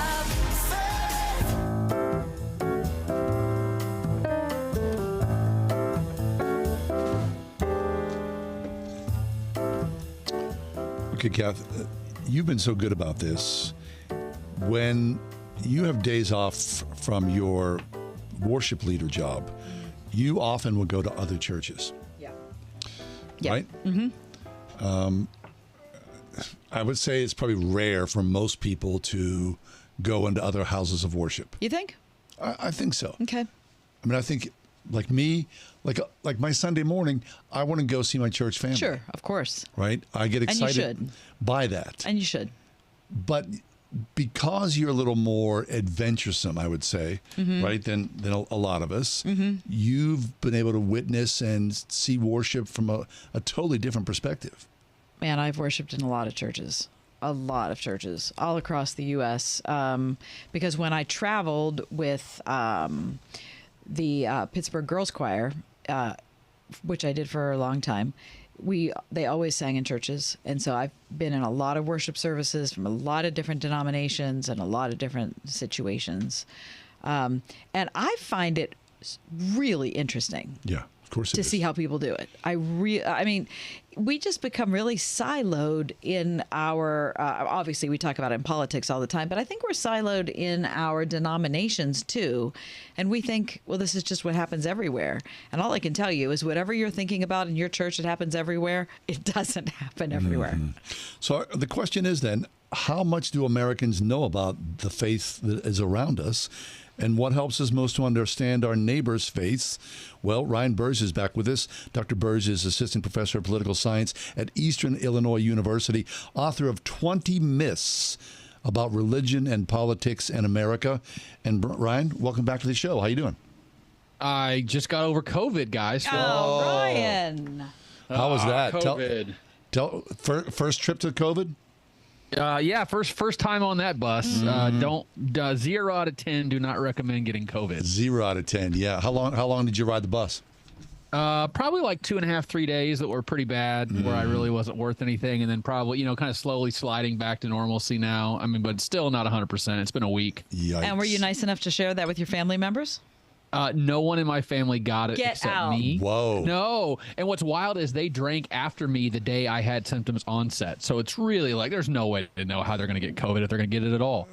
Wow. Go figure, right? And can you trace it back and go, oh, I was at this event? Nothing. No, I do so much stuff now, traveling and speaking and flying, and it's impossible. Yeah. Probably at EIU at college actually is my best guess, but I'll never know for sure. Right. Were you shotted up? Yeah, I'm double vax boosted, all that. See, there it is. The whole cocktail. Yeah, but I did not do Paxlovid. I almost called the doctor and said, "Can you give me a script for that?" But you know what? I had one really bad day, and then one kind of bad day, and then one not great day, and now I'm kind of sliding back to whatever normal is for me at this point. Well, thanks for showing up here. We appreciate your presence. And we'll go easy on you. We promise. Thank you. Look at us. All right. So the average American, if they are asked, Ryan, so how much do you know about your neighbor's faith? Do Americans generally feel confident? They do. Americans are overconfident how much they know about everything, whether it be democracy or religion. We all act like we're experts on everything around us. And you know what? Like, if you ask people, do you know a lot about, Mormons? And Mormons are not that big of they're 1% of the population. They're really kind of geographically concentrated in Utah and Arizona and Idaho. But, over half of Americans say they know at least some about the Mormon faith. So we think we know a lot about other religions, but we probably don't know as much as we wish we did or thought we did. Okay, so you're a numbers guy. You distill and look at statistics and whatnot. So how much do Americans really know about the faiths around them? Can you give us some sort of quantitative idea of where we are? Yeah, so about 62% of Americans know that Mecca is the holiest city in Islam. 62. Okay. Yeah, 60, but then 22% said they didn't know, so they didn't even answer the question. Really? So yeah, so like 3 in 5 of us know that answer, basically. Only half of Americans know that Jesus delivered the Sermon on the Mount. 50%? 51%, yeah, 51%, which is shocking because there's a lot of Protestants and Catholics in America, which that's the New Testament. What? Americans know a lot more about the Old Testament than the New Testament. They know a lot about David and Goliath. They know a lot about Moses. They do not know a lot about Jesus and the Sermon on the Mount for whatever reason, and they don't know about Rosh Hashanah. Only 24% of people knew that Rosh Hashanah is the Jewish New Year, and half of Americans refuse to answer the question one way or the other. So, we know a lot about certain things, but then not a whole lot about other things. So I think our literacy is kind of sporadic and uneven, it seems like. Mm-hmm. If there had been a question about TikTok, people would have done well on there, right? Well, what's funny? TikTok actually might be a way to fix this religious literacy problem, though. I mean, we can malign it all we want. But yeah, like the Chinese and the spying and all that kind of stuff. But I'll give you a great example. My wife really likes TikTok probably as much as anyone does, and she watches maybe half hour a day, maybe 45 minutes, and she really likes this woman who's an Orthodox Jew from New York City who explains what Orthodox Jews, she's like, I have 2 dishwashers, here's why, meat and milk and all these things, and they talk about Jewish culture and how her family lives in Palm Beach and they fly down there all the time and how they have to stock up on kosher things, and here's what they eat for dinner, and here's what their meal, and she's learned a lot about Orthodox Judaism because we live in the middle of America where there's not a single Orthodox Jew within an hour's drive of me in any direction. So that's a way to learn about another faith in a compelling, personalized way that we would have not gotten 10, 15, 20 years ago because there was just no way for that to happen. Fascinating. Okay. So Ryan, what about the conversations that we're not having with each other because of this knowledge gap? Yeah, I think so. The thing that we know about tolerance, which I think tolerance is actually one of the most important parts of any functioning democracy. Now, tolerance, the definition is putting up with those whom we disagree. It doesn't mean agreeing. It doesn't mean liking. It doesn't mean being on the same team. It means you believe something different than me, and I don't want to kick you out of the country for that. Or I, don't want you to be my neighbor or my friend or someone in the community, right? It just means putting up with those whom we disagree. And one of the things that we know drive tolerance is understanding. People hate what they don't understand. Mm-hmm. It's easy to have hateful feelings and emotions towards religious groups when we don't know anyone of that religious group because it depersonifies it. It's easy to hate an idea. It's a lot harder to hate a person. So there's been tons of social science work on this idea called social contact theory, which is that if you personally know someone from an out group, you become more tolerant of that out group overall. So let's take Islam. A lot of people don't know Muslims at all, but let's say you work at a large factory and the guy working next to you on the factory floor is a Muslim, an observant Muslim. He's a good person, works hard, provides for his family, does everything right. And now all of a sudden, because you know him, Islam is not this big scary idea of 9/11 and terrorism and jihad and all those things. It's the guy that stands next to me on the line at the factory and works hard and wants to feed his family and take care of himself just like I do. So it makes it from an idea to a real person. And the more that we can expose ourselves to people who are different than us, I think our tolerance level goes up. Not that we have to accept it, not that we have to believe what they believe, but also understanding they're a human being just like we are. And the more bonds we build, the more bridges we build to people who are different than us, the more tolerance we have, the more understanding we have, and the less hate we have. Interesting. Okay, so but there's the rub, right? Because a lot of people, as you say, the majority don't know other people of other faiths, but then we read or watch, whether it's TikTok or Twitter, and we go, oh, that guy, that's the problem, yada, yada. And so it's kind of like just a dog chasing its own tail. And so nothing really is ever solved. There's no goodness that comes from that. Yeah, we got to be careful we don't look at extreme cases and say they represent the median case. I think that's one thing our minds always tend to do is we're drawn towards the extremes of everything. Like, for instance, let's take COVID. I mean, with the vaccines and everything. I was vaccinated, one of the first in the line like everyone else. But you would hear when those vaccines were rolling out, that one person who got the vaccine and died. Everyone goes, oh, I heard the vaccines kill people. What you don't hear is the 10 million vaccine doses that were administered that did not kill anyone, that actually saved a lot of lives. Because my story's boring. I got COVID. I survived. That's a boring story. You don't hear those stories. Those stories are happening every day in America. 10,000, 100,000, a million every day, while 1 in a million or 1 in 10 million people get the COVID vaccine and have a bad response. Our minds are more, we grab onto that 1 in a million story versus that very routine story like mine. So when we see someone on social media from a different group, they're doing something silly, something stupid, something hateful, we've got to realize they only represent one person of a million or 10 million or 100 million people, not the median person. Median people are average people. They're boring people. They're simple people. They don't do anything crazy. They're moderate, middle of the road folks. And I think we forget that sometimes because social media can unfortunately amplify extreme voices who do not represent the majority. Check out 20 Myths About Religion and Politics in America, written by author Dr. Ryan Burge, who we're talking to about some interesting data that he's been looking at social science-wise. I want to make sure I ask this before our time runs out, Ryan, because this is really interesting to me, that the level of education is relative to the amount of religious literacy that people have. And yet, I can't imagine that people are learning stuff about religions in high school. So tell me how those two are correlated. Yeah, so knowledge begets knowledge. So if you know more about one thing, you're going to know more about other things at the same time. Sure. Okay. So if I know more about math or science, but let me add a little piece to that though. If you took a world religions class in high school or college, your overall religious literacy score is significantly higher than if you didn't. I think that everyone in high school should take a religious literacy class where they learn about different religions outside of Christianity, especially in America, because that's what we all know. So, Islam, Judaism, Buddhism, Hinduism, Mormons, right? We need to learn about other faiths because then when we go into the real world, we're exposed to those groups. We're like, oh, I know that group. I kind of understand what they believe, understand what they're about. That's something we don't do in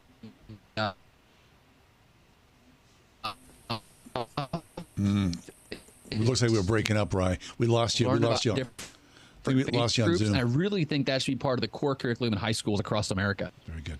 Hey, Ryan, we'll let you go. Ryan Burge, sorry about the COVID. Glad you bounced back. And happy trails. Go take a nap.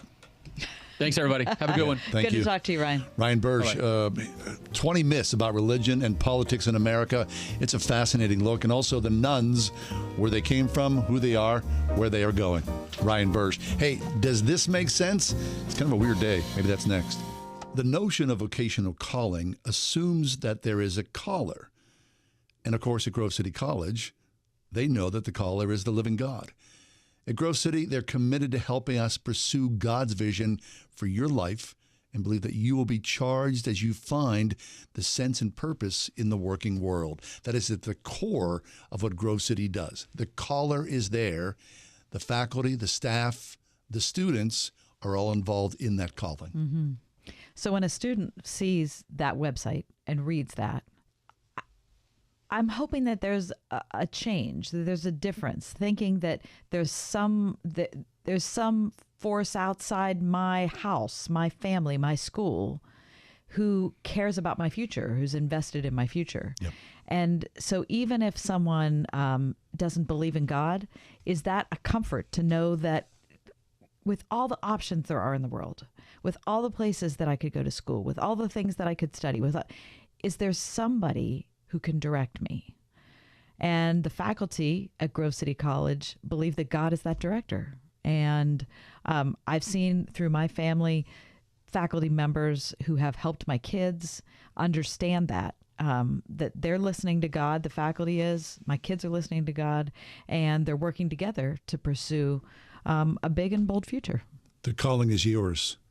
Grove City College, gcc.edu. Just when you thought it couldn't get any better, Mike Lindell with MyPillow is launching the MyPillow 2.0. When Mike invented MyPillow, it had everything you could ever want in a pillow. Now, nearly 20 years later, he's discovered a new technology that makes it even better. The MyPillow 2.0 has the patented adjustable fill of the original MyPillow, and now has a brand new fabric that is made with a temperature-regulating thread. The MyPillow 2.0 is the softest, smoothest, coolest pillow you'll ever own. Hey, this is John Hall. For my exclusive listeners, the MyPillow 2.0 is buy one, get one free with promo code WORD. MyPillow 2.0 temperature regulating technology is 100% made in the USA and comes with a 10-year warranty and a 60-day money-back guarantee. Just go to MyPillow.com, click on the radio listener square to the buy one, get one free offer. Just when you thought MyPillow couldn't get any better, MyPillow 2.0 gives you the best pillow ever. Enter promo code WORD or call 800-391-0954 to get your MyPillow 2.0s now. Discover the magnificence of the Mediterranean with Alistair Begg and our trusted partner, Inspiration Cruises and Tours. 9 life-changing days of powerful worship, Bible study, and history. Sign up now, deeperfaithcruise.com. Listen on your smart speaker at wordfm.com, the Word FM app, iHeart, TuneIn, and on Odyssey. In your car or at home, too, at 101.5 WORD-FM, Pittsburgh.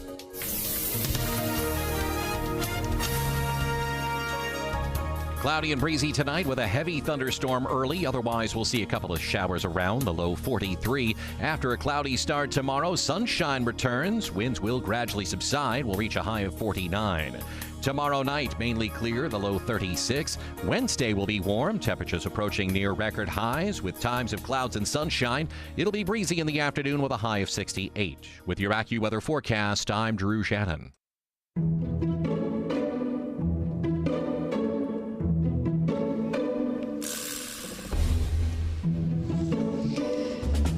Does this make sense? Does what make sense?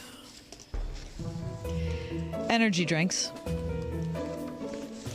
Your Red Bull, your there's a whatever.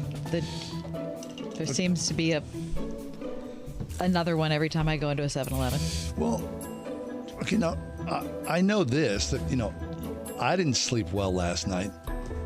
You just told me a little bit ago you had a rough night. I did. Would a Red Bull make that all better?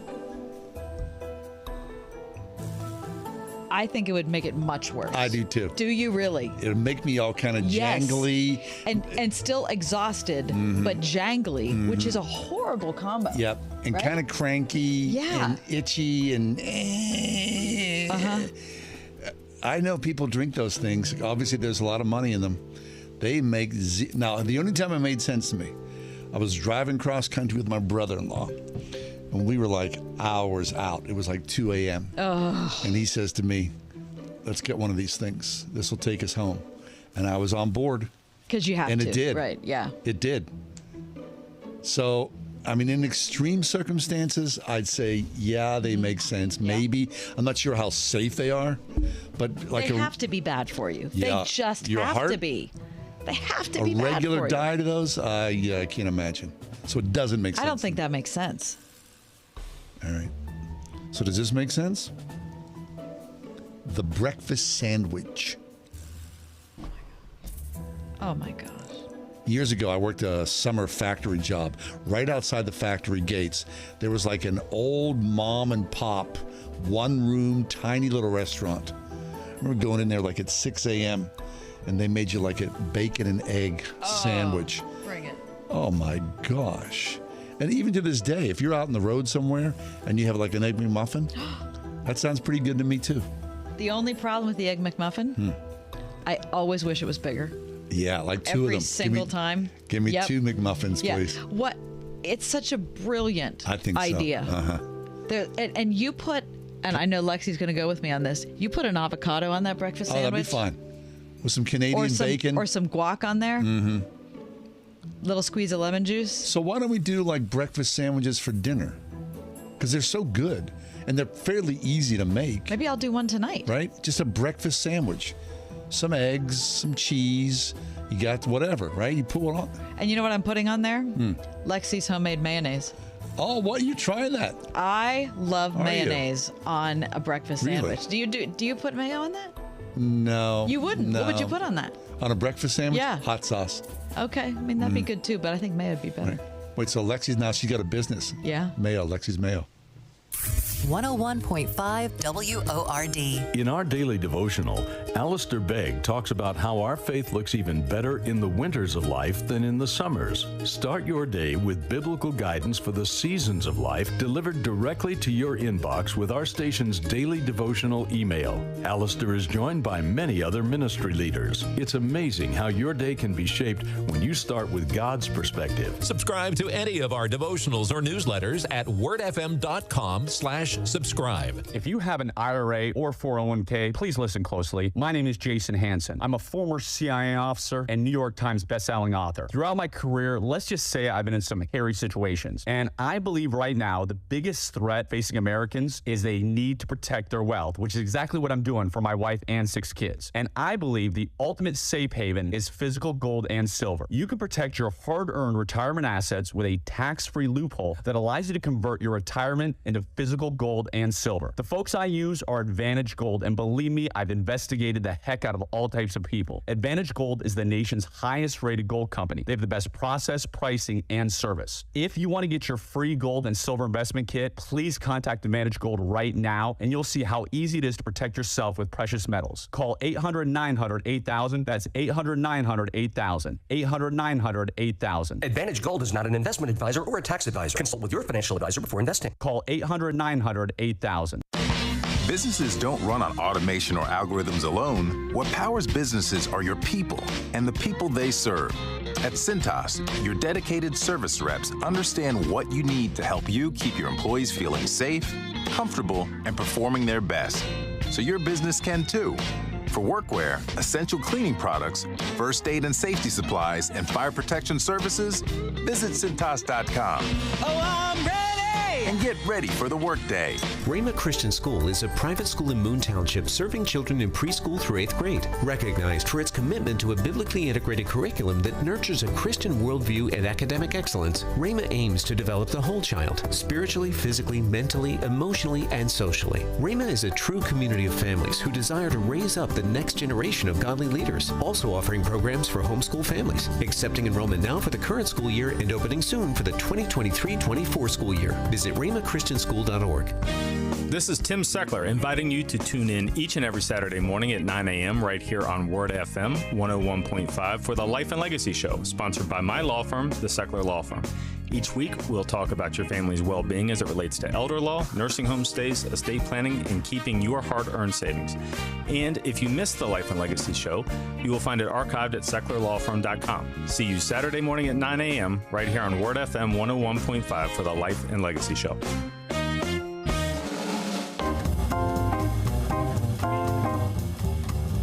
The last thing Americans do before they go to sleep. How do most Americans wind down before they go to sleep? Take a guess. Watch TV. Yes. Number one answer. They watch television. That has been true at least since the 1970s when the boob tube overtook toothpaste and other personal grooming to become our most common pre-bed activity. According to the analysis of diaries that have been collected by the Bureau of Labor Statistics American Time Use Survey, the TV screen is still the last thing 2 in 5 of us do before we close our eyes. 2 in 5. Do you have a TV in your bedroom? Nope. Neither do we. Nope. And I don't want a TV in my bedroom. Personal grooming and washing takes second place. It's the final activity for about 1 in 5 of us and has actually gained ground recently, according to the analysis. That's excellent news. Right? Don't lay your little dirty, grubby head on the pillow. Right. Wash that face, please. These diaries that they report everything Americans did every minute of the day, from fundraising to watching billiards to tobacco and drug use. You ever get a call from one of these things? Never. The diaries offer a host of insights into American behavior, including what each person was doing the minute before the Sandman entered. After television and grooming, things get complicated. Reading. Yeah, I was going to say books have to be up there. Is long held third place, with only 6 to 7% of us reading ourselves to sleep nightly. Really? That's me. Yeah. You read yourself to sleep. Give me that book, yeah. But in 20 and 21, reading ran neck and neck with the computer and or playing games before bed. Oh, that would be a horrible idea. A combo that's more than doubled. And for reading, the writing is on the wall. Middle-aged and older Americans are still readers rather than gamers, but Americans ages 15 to 19 are 4 more times likely to use a computer or play games as they are to read before they go to bed. Television watching, for the record, peaks between the ages of 60 and 74, when about 47% of us watch TV before bed, compared with just 27.5% of the younger set. Also, among Americans who are more educated, reading rises and television falls. The most educated Americans are also the most likely to work directly before sleeping, though those unlucky few still make up a tiny share overall. I want you to know that, I can count on one hand in the last year the number of times I have gone from working to sleeping. I never. No. I never do that. Unless you look exhausted. Even if it's super late, I need some kind of wind down time. There is no way. Yeah, there is a buffer. Exactly. There is no way I'm going from working to sleeping. No. Absolutely not. Because don't you think you would sleep weird? I mean, I'd have odd dreams. I have odd dreams to begin with. Sure. Right? I love odd dreams. I'm always dreaming. I love it. Lexi, I know that you're a big reader. You've talked about that on the show before. But she's also a gamer. She is a gamer. So what do you read or play games before bed? It kind of depends on, because if I can get a bunch of friends to play together with on like my computer, I'll play games until like 1 or 2. But if I've got nothing better to do, which is usually the case, I'll read. These past couple of nights, though, I haven't been. We've been watching TV, so. Okay. Because you run the gamut. Yeah, right? I do everything. Playing games, watching TV, and making mayonnaise. Yeah. The heck? That does not happen. Tiny That does not happen right do before that. bed. Yeah, no, that does not happen right before bed.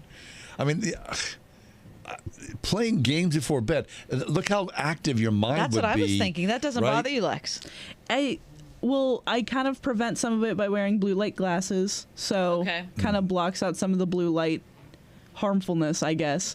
But it also kind of it relaxes me because I'm hanging out with friends, basically. Right, you're laughing, talking. Yeah, and it tires me out because I'm just, talking and having a good time with them, and then afterwards I'm like, man, I'm ready for bed. I gotta go to bed. Yeah. Isn't that the nicest feeling in the world? Mm-hmm. Right, when you're like, your head goes, oh, it's time, and you go, okay, and you surrender to that feeling. I mean, that's an equal opportunity joy. Yeah. The richest person, the poorest person, all enjoy laying their head down at night. And when you're not worried about family or money or what health or whatever those things, you just sigh. That's the sweetest feeling. What about eating before bed? And does what you eat interfere with your sleeping? Well, or do you not eat before bed? That's a really loaded question, isn't it? Yes. I don't eat anything like right before I go to bed. Could you imagine like having a sandwich and then go to bed? No, yeah. Right? But I'm like in a snack. Of course I'm going to snack a little bit, which is so bad. I wish I didn't. If I could change one thing, a big thing about myself, I wouldn't be snacking at night. Yeah, right, I know. Lexi, do you snack at night? Depends on if I'm, yeah, if you're in the middle of if I'm watching TV, I'm like... Snacking. A snack would be nice. Yeah. Listen, I love a snack. I'm the worst. Give me a snack. I'm the worst. I can be super disciplined all day, and then at 10 p.m. it falls Me too. apart. Like yesterday, I was so good all day long. Yep. And then I was like, well, I think I'll just have one cookie. Well, one cookie turned into two cookies. And they did you stop at 2 cookies? Well, they were not little cookies. Oh, they were. They were like, the Costco. Oh, the huge cookies, ones. Those little babies, Right. So I ate 2 of those, and I was like, then you instantly hate yourself. At least I do. You go, John, you were so good all day long. Right. You exercised, you ate well, and then you blew it at the last second. I know, because it's so enjoyable. There's something about the late night, all of your stress is going away. This is your time for peace and reward, and then it just goes to heck. It does go to heck. I don't know. How about you? What about eating something healthy before bed? Have you tried to substitute? Like what, a carrot? Well, yeah. No, it's gonna be the last thing. Here's some carrot and some mayonnaise. No way. Get out of here. Like, what are you gonna eat? Like, here's a hard-boiled egg. Yeah. No. Like what you just said. What about something salty instead of something sweet? A bag of chips. Bring it. Okay. Yeah. Well, because chips and salsa would probably be a better choice than giant cookies. Bet you can't eat just one. No, I know. Well, there's no bet there. It's a given. I'm going to eat the bag. Okay. Right? Mm-hmm. Bet you can't eat it. Well, okay, law. Okay, what about not drinking your calories? I think, you know what? That resonates with me a lot. You tell me that, and I go, she's right. She's 100% right. Right? I don't want to have a Coke. 250 calories or whatever? 180. 180? Not that I'm paying attention. All right. Well, you know what I mean? Yeah, you're right about that. How many? Okay, so a cookie would be how many? I wonder how many. Oh, I don't know. Probably a lot. But it's so good. Yeah. No, the ideal thing would be you eat your meals and no snacking. Yes. No snacking at all. Right. You eat your meal and then you just don't eat until the next day. And then you pray. I haven't done that in years. Well, I was thinking about, you guys, I brought this up, I think last week. You looked at me like I was like, who's Jack LaLanne? Yeah, I don't know who that is. I can't believe you don't know who Jack LaLanne is. Look him up. Lex, look him up and you'll see him. I mean, he was like, back when television had, 3 stations, Jack LaLanne was a star. Him in his little jumpsuit. And he was always doing those little exercises. The thing about him was he always would say, no snacking between your meals. Right? He was 5'6". Mm-hmm. He died in 2011. He was an old man. And he was 96. Yeah, look at him. No snacking. Arnold Schwarzenegger credited him for being an apostle for fitness. He was. Reading from Wikipedia, by inspiring billions all over the world to live healthier lives. He really was. He was sort of like the original, health guru. Yeah, never heard of him. Just a friendly, kind of easy presence. Like post-World War II America, Jack LaLanne. Yeah. Well, his little jumpsuit. Is there a picture of him with a little jumpsuit? He's got like a little black top and bottom. Is this what you're thinking of? Kind of. Although he sort of had like a little like a lost caddy's in outfit? space. Kind of like a little caddy's outfit. Yeah. Lost in space. He blamed overly processed foods for many health problems, mostly got that right. vegetarian, while including fish in his evening meal. In later years, he appeared to advocate a mostly meatless diet that included fish, and he took vitamin supplements.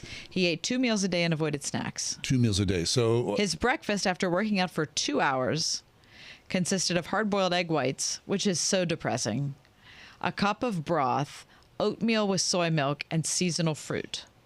For dinner, he and his wife typically ate raw vegetables, egg whites, and fish. He did not drink coffee. Wow, that's rough. That's a rough life. I mean, he lived to his 90s, right? My father-in-law, one of the greatest men who ever walked this earth, he was a doctor. Every morning, he had bacon and eggs. And how long did he live? He lived into his late 80s. There you go. Charlie. Charlie Lichty, one of the greatest guys.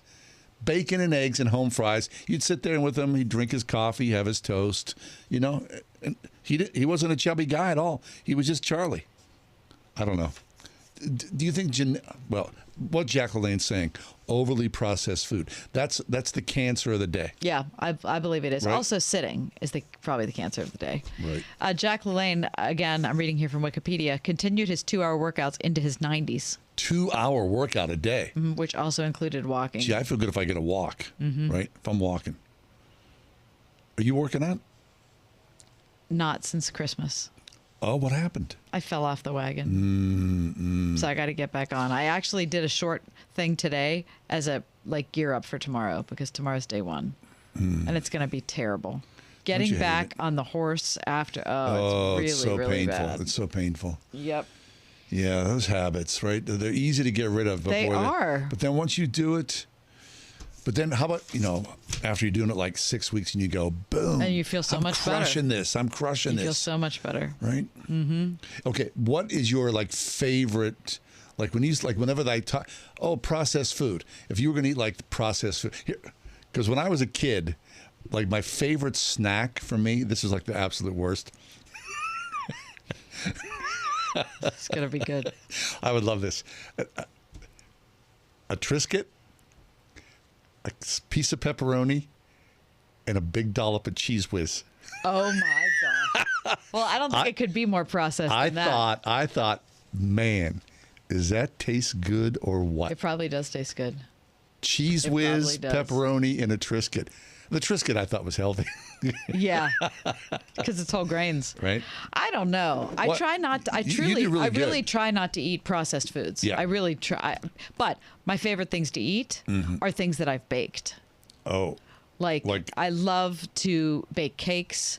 I love to eat like zucchini bread, banana bread, pumpkin bread, cranberry bread. I really love those. I hit those hard. Yeah, it's not good. When we go to Costco, they sell those little what do they call them? Angel wings, or like little hearts. Oh, I don't know what they are. You know what I'm talking, Lex? I think they're called Palmers. Palmers. Something along those lines. They're like crusty, flaky dough. Oh, okay. Are they so good? They are so excellent. See, when you go into Costco, isn't it weird? Because there's all these big, gigantic fruits and vegetables, and the meat is off the charts, the fish is off the charts, the cheese is off the charts, but then you get a 500-pound bag of Tostitos. Oh my gosh! I heard a guy say one time that you should only eat what you make. What? Well, then what am I? Okay, so think about it. I'd be so me. Think about so it's not a keto diet. It's not whatever That's diet. Unrealistic. That's it's unrealistic. It's just a. But think about how your eating would change if you only ate things that you made. Then I would just have a lot of eggs. Okay. Wait. Or you'd have salad. What if I made a sandwich? Okay, but here's the thing. Whatever's on the sandwich, did you make it? No, I'm going to get Well, then you can't eat it.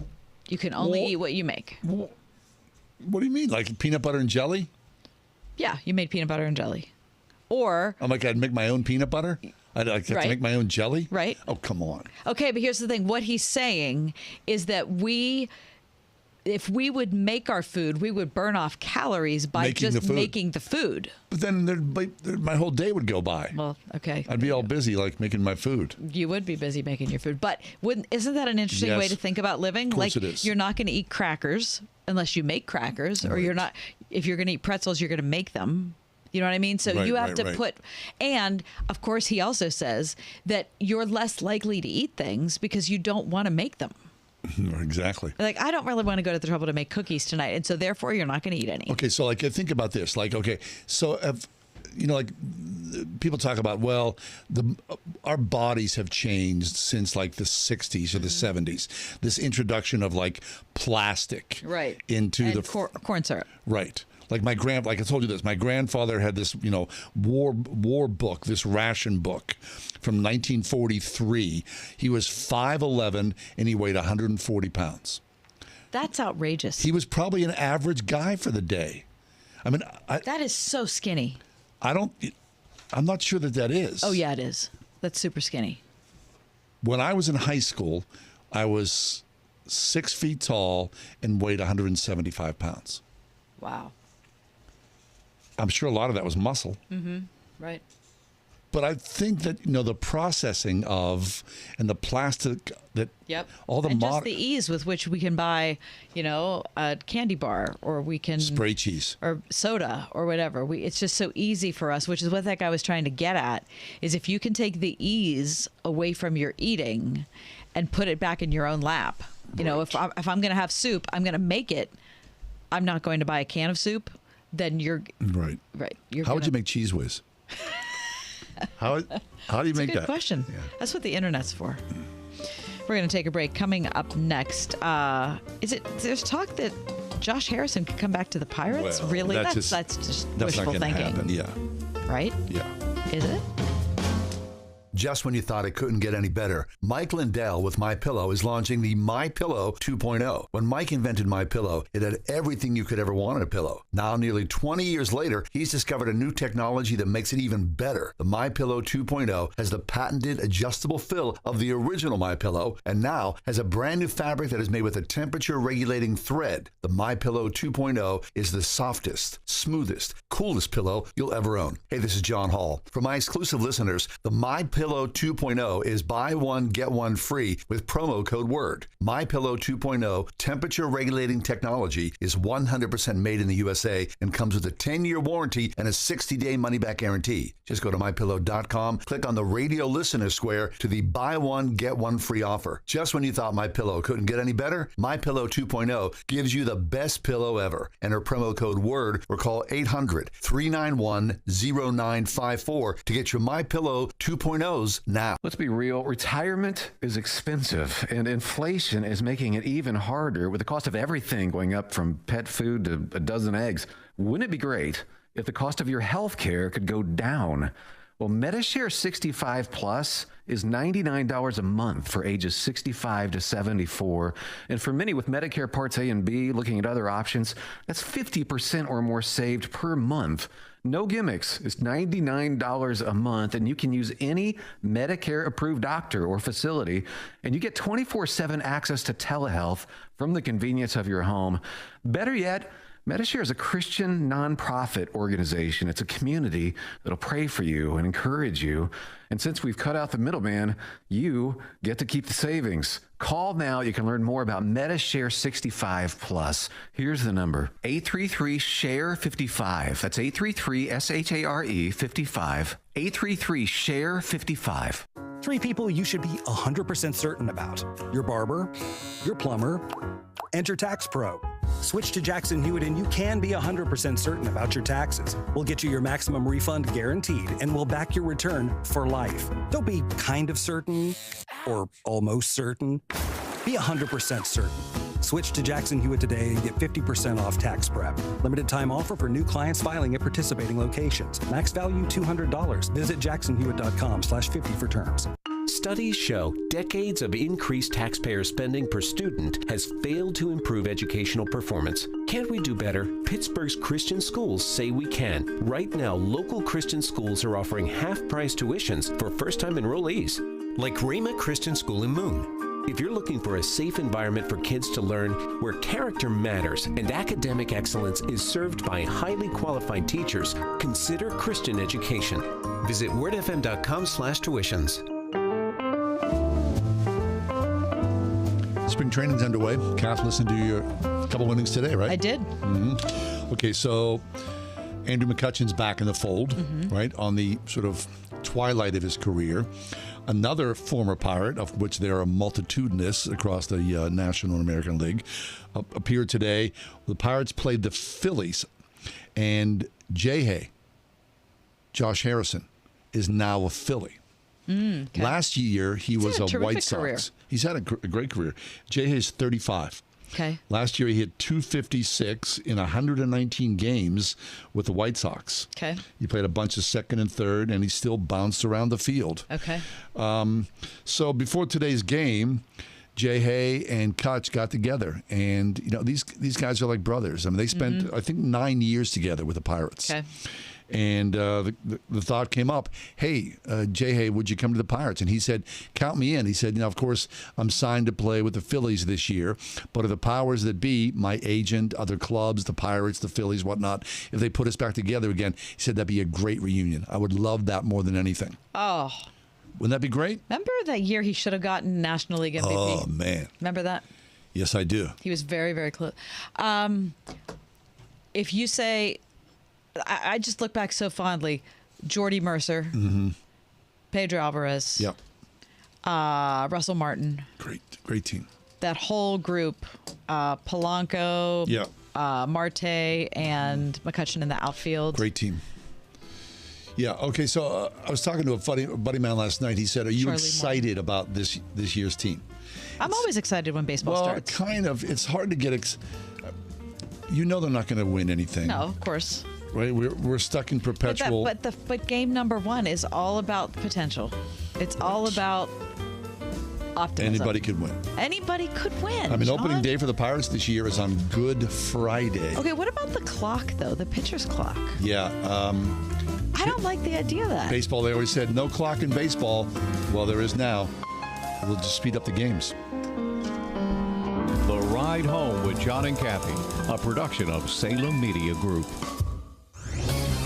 This is Carol Platt-Liebau for townhall.com. Nina Jankowicz and her Orwellian Disinformation Governance Board may have been shut down, but the Biden administration's ambitions to censor the internet weren't. Apparently, the State Department has been funding a British nonprofit through a pair of American nonprofits. The goal is to defund and ultimately shut down websites supposedly spreading disinformation. Not coincidentally, the targeted websites all carry information the Biden administration doesn't want you to know about. They include the New York Post, which broke the Hunter Biden laptop story, ironically dismissed as misinformation. It's remarkable that the Biden administration has spent so much energy trying to silence its critics. What's more, it's a clear violation of the First Amendment. In America, the government simply can't censor private companies, even indirectly. Spending tax